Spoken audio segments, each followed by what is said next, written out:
नमस्कार मंडळी, माझ्या चॅनलमध्ये तुमच्या सगळ्यांचं स्वागत आहे. कालच जरा किराणा माल आणला होता, त्याच्यात सगळ्या वस्तू आणल्यात. पण ते कसं होतं, ॲडजस्टमेंट करून सगळीकडं छोट्या रूम असल्या की मग असं ठेवावं लागतं. तुम्ही पाहू शकता, आत्ताच कपडे धुतलेत आणि कपड्यांचा आज खूपच ढीग होता. आज तर मी वैतागलेच होती पूर्णतः, कारण कपडे पूर्णतः हाताने पाटावर धुवायचे होते त्याच्यामुळं. आणि देवाची वस्त्र पण होती, तर देवाची वस्त्र धुवून झालेली आहेत आणि काही लागत आहेत ते पुसण्याची वस्त्र आहेत. तुम्ही पाहू शकता घरात किती पसारा पडला आहे आणि अजून माझा भांड्याचा ढीग पडलेला आहे. तर ताई आमची करती मॅगी, त्यामुळे तिचं मॅगीचा कार्यक्रम चालला आहे खाण्याचा. ती तिच्या हाताने करते हेच खूप मोठं आहे. आणि जेव्हा मुलगी मोठी व्हायला लागते तेव्हा थोडासा आईवडिलांचा आधारही ती सर्व राहते. त्याच्यामुळं आपल्या मुलींना लहानपणापासूनच शिक्षण देणं खूप महत्त्वाचं आहे. आता मी वस्त्र वाळत टाकले, आता राहिलेले कामं करायचे. ते तुम्ही पाहता, हिने काहीतरी काढले.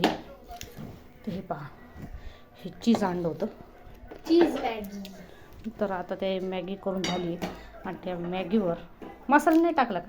टाकायचं, लास्टला टाकायचं म्हणजे टेस्ट. हां, हे शिजून झालं आहे त्याचं मॅगी. आणि ह्याच्यावर आता हे चीज पॅकिंग आणले ते 5 ह्याचे. तर हे पहा, अमूलचेच होते हे 5, असे 5 स्लाईस होते. तर एकच राहिलं.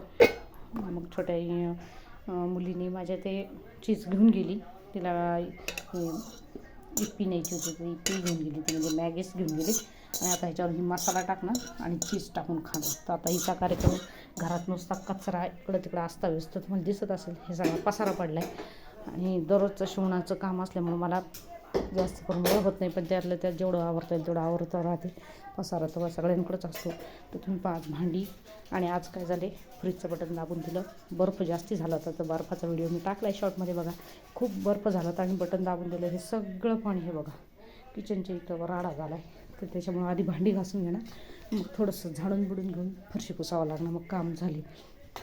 देवपूजेचं तर आपलं सकाळीच उरकून झालेलं आहे. भांड्यांचा ढीग जो पडला आहे तो आता करावाच लागेल मी, कारण भांडी अशी पडली तर मग मला खूपच त्रास होतो, कारण गारठा खूप चालू आहे, त्यामुळे कामही होत नाही पटकन. आणि मुलांचे शाळा असले की त्यांचे डबे वगैरे, नाश्ता बिष्टा, सासूबाईंचा नाश्ता वगैरे सगळीच कामं माझ्या एकट्यावर पडतात.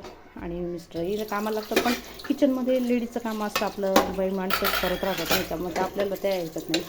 तर आता हे मला खरकटं सगळं स्वच्छ करून भांडी एकदम ॲक्युरेट स्वच्छ करावं लागतील.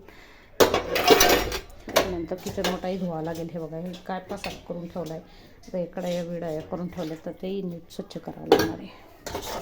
तर आमचं असं दररोज काम काहीतरी चालू असतं, शूटिंग करायला वेळच नाही होत. पण म्हणलं आज थोडंफार तरी टाकावं, कारण हा ब्लॉगचं चॅनल आहे, त्याच्यावर विविध गोष्टी असतात, टाकता येतात. रांगोळी टाकतात, रेसिपीज आहेत, कुठं बाहेर गेलो तर ब्लॉग आहे. तर उद्याचा ब्लॉग जो आहे तो खूप खास आहे.